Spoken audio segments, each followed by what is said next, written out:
In this tutorial, I'm going to show you how to take this HTML and CSS and turn them into a dynamic Elementor widget inside of Elementor, where you can click on it and edit all of your settings. For example, the background color of the description, or maybe even the padding over here, or maybe even the texts, and replace the image to whatever image you like. So it's going to be an awesome tutorial. Let's get started.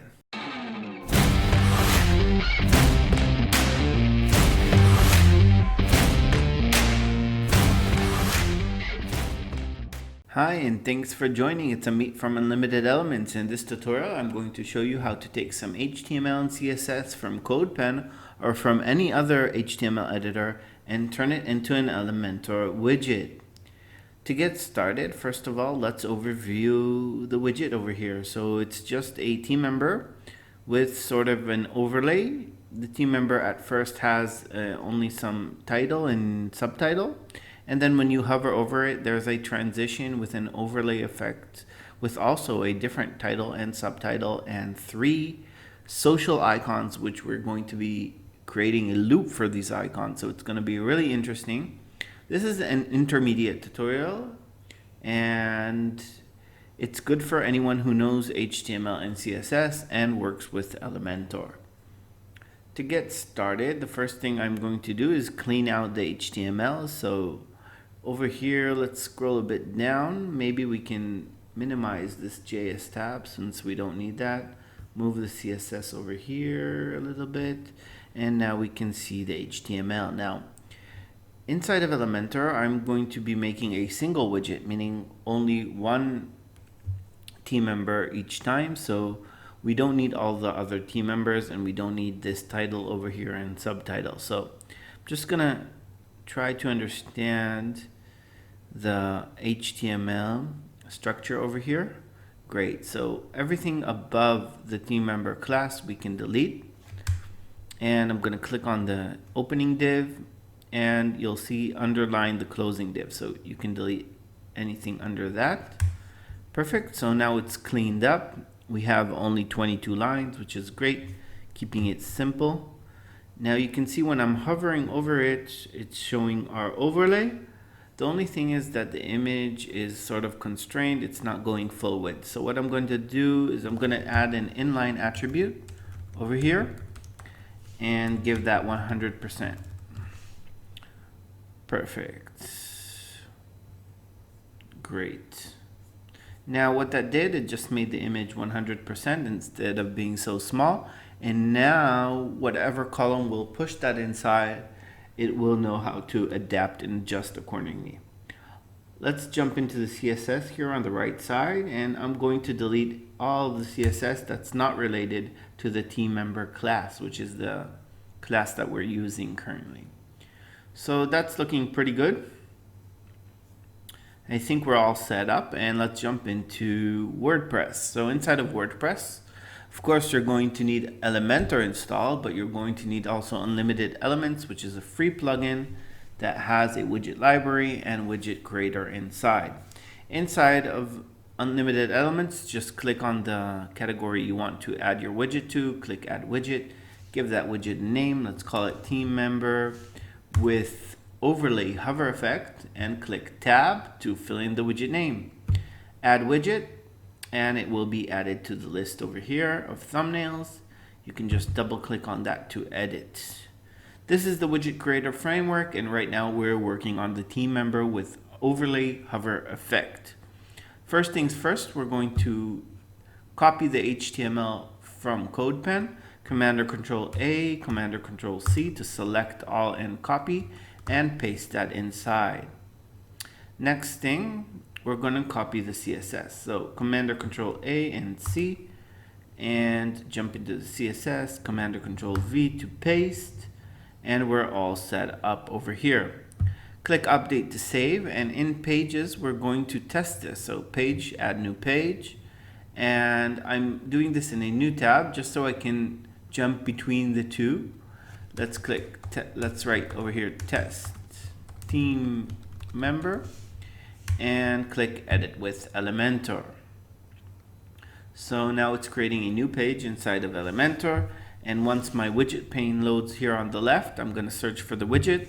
It's called Team Member with Overlay Hover Effect. Let's drag that inside. And here it is. Let's test it by hovering. Now it's really big because the column is really wide. If we duplicate the column, let's do it twice just so we have a layout like in our demo of 3 different team members. And of course, if a user will want, he can duplicate the team members and create a couple of team members in each column. Perfect, looking good overall. The only thing is that when I click on it, there are no settings and I cannot edit anything. So to start adding our settings, these are called attributes inside of the widget creator. Before that, let's click on the HTML tab and decide which attribute we're going to add. The first one is going to be, we're going to start with the text ones. So there are 4 different kind of text that we need to make editable. Let's start with the first one, which is the name. Copy that, click add attribute in the attributes tab. Attribute type is text field and I'm going to give that a name. Call it name and default value, paste in the HTML from the static HTML and allow font editing. Inside of the HTML tab, I'm going to replace the static HTML with the new attribute that's been added to the list right over here on the right and click on that once. Next things next, let's do the description. So I'm going to click add attribute, description, and let's take off the double O. Over here, I'm going to leave in only the word founder, allow font editing, and add attribute. Replace the static HTML with the new attribute that's been added to the right pane. Next things next is going to be the title, add attribute. I'm going to call it title and paste my default value, allow editing, HTML, and replace. Same thing with the subtitle.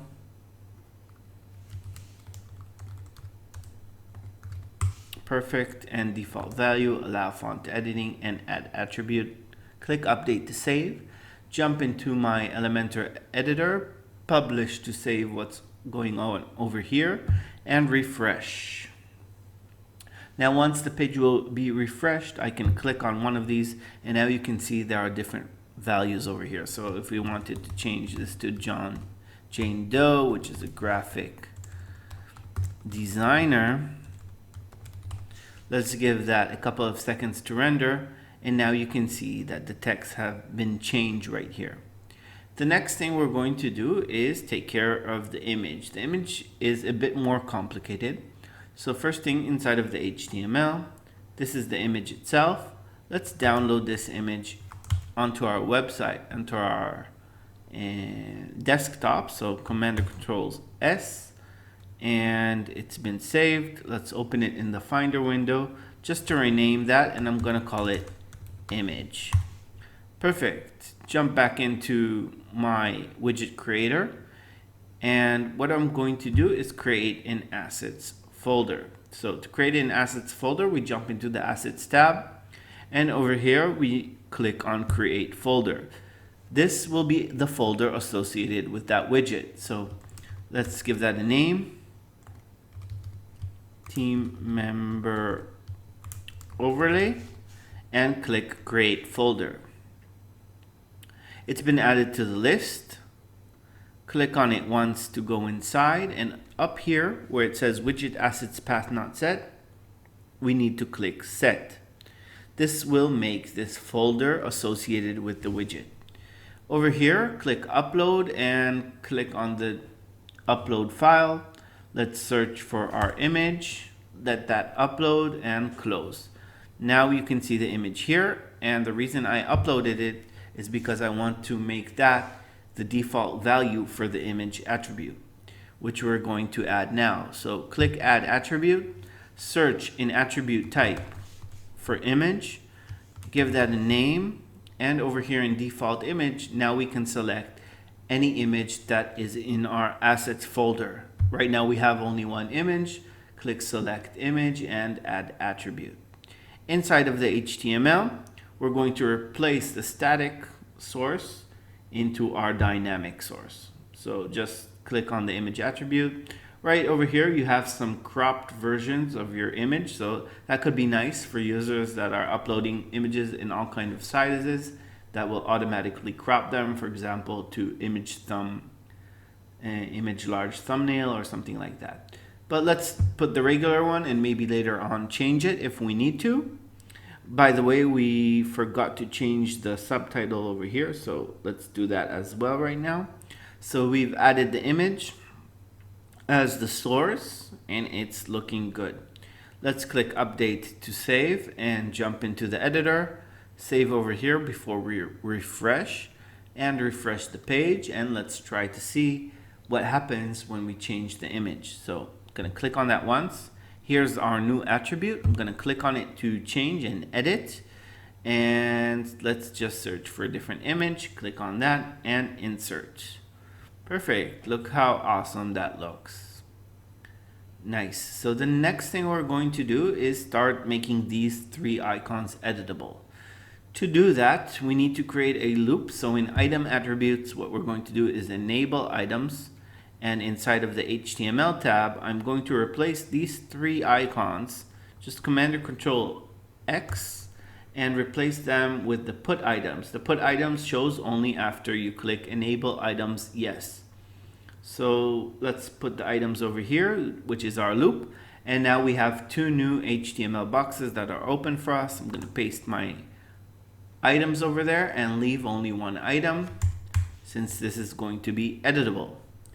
Let's just save before continuing and jump into item attributes. Over here, we create all the attributes for the items, what we want each item to contain. In general, it's going to be an icon. So let's go for icon library, give that a name. And over here, we need a default value. So we're just going to take this class over here. It's using font awesome, of course. And let's just change this, add attribute, give that a name, icon library, icon, and default value. Add attribute, and now it's added inside of the HTML. Let's replace this over here with item icon. Next thing is the link. So item attributes, add attribute. Let's select link this time. Perfect. Give that a title, a name, and a default value as hashtag. Jump into the HTML, replace the static hashtag to our link. Now, if you want to enable the no follow and the target blank, just over here after the attribute is closed, we can click on this and that will add that as well, which is really important for links. It will work without this step. Just make sure you add it if you want to open a new tab and stuff like that to work. So before testing this, I'm just going to jump into the CSS includes and select font awesome. Just want to make sure that font awesome is being loaded to the page. Jump into Elementor, refresh. Let's click reload to reload. And let's click on our widget. And over here right now you can see it doesn't have any social icons. Inside of items, I'm going to click add item. And now it's added the item. Now the user can determine whatever item he wants. For example, Instagram. Click insert, and now you will see that the icon is Instagram. He can put it in his link and then add a new item. So right now we have one for Instagram and one for Facebook, which is really awesome. Let's just add another one. Maybe, for example, for Pinterest. And everything with these items is working. Now, as you can see, when you're adding this to the page, it doesn't have any social icons added by default. So if you want to add these by default, what you need to do is click on widget defaults, and over there you can determine whatever defaults you want for the widget to add. So for example, you can add some default items, and then the users, it won't show up as empty for them. I'm not going to do this right now in this tutorial, but just so you know, if you don't want your items to be empty, you can click widget defaults, and over there determine whatever items you want to be added by default. Next thing is we're going to add some stuff in the CSS. First of all, I don't like the fact that these are uppercase. I mean, uppercase needs to be a setting. So I'm just going to delete these uppercase from here, and I'm going to go over and check out all the places that we have colors, and maybe make those colors editable. Let's just go over everything, make sure I understand the CSS, since this is the first time I'm seeing this. So for example, this is the place for the intro text, which is this black overlay with the name and a description. So what we're going to do is we're going to change this. First of all, I don't think it needs to be 70% wide. It should be as wide as the content. And the next thing, we need to give it a background color. So let's go into attributes, and we'll add an attribute type color, intro background, and give that a value. So for example, let's make it this color, and over here in the CSS, I'm going to replace the background into this intro background, and now this will be a color picker. Another thing we can do is add a padding attribute. So I'm just going to copy this CSS selector, and the reason I'm doing that, you'll see in just a second. So let's go for padding. We can delete the padding from here, and inside of the attributes, click add attribute, and I'm going to add a padding attribute. Over here, let's go for intro padding, which is what it is. It is what it is. And over here, let's click responsive controls and give some default values. So the default value is going to be 20 pixels from each side. And in the CSS selector, I'm just going to paste in the selector that I've copied from my CSS. This will connect this attribute with the value. So click update to save, jump back in, and I'm going to refresh and test this. Let's see how it works. So click on this once, and now we can change the color, for example, of this overlay to something red, and you can see it's not working. In a second, I'll explain why it's not working. And you can see that the padding over here is working. So the reason why I think it's not working is because we're not working with a dynamic ID. So this CSS is being loaded 3 times, and it's taking the CSS from the last one. So what we need to do is we need to change this into a dynamic ID. So inside of the HTML, what I'm going to do is I'm going to add ID, and inside of the ID, I'm going to paste this UCID, which is a dynamic ID. Inside of the CSS, wherever I gave that background color, I'm going to add hashtag UCID, and now what it's going to do, it's going to generate an ID for each one of the widgets. So each one can have different CSS, and the CSS is not going to collide. Let's refresh the page and test this, and hopefully everything will be working. And now you can see that the color is different. So we went over some advanced stuff over here in this tutorial. Let's just check the fonts. So the fonts are in style. For example, the name font, I'm going to click on that, enable styles, and now typography.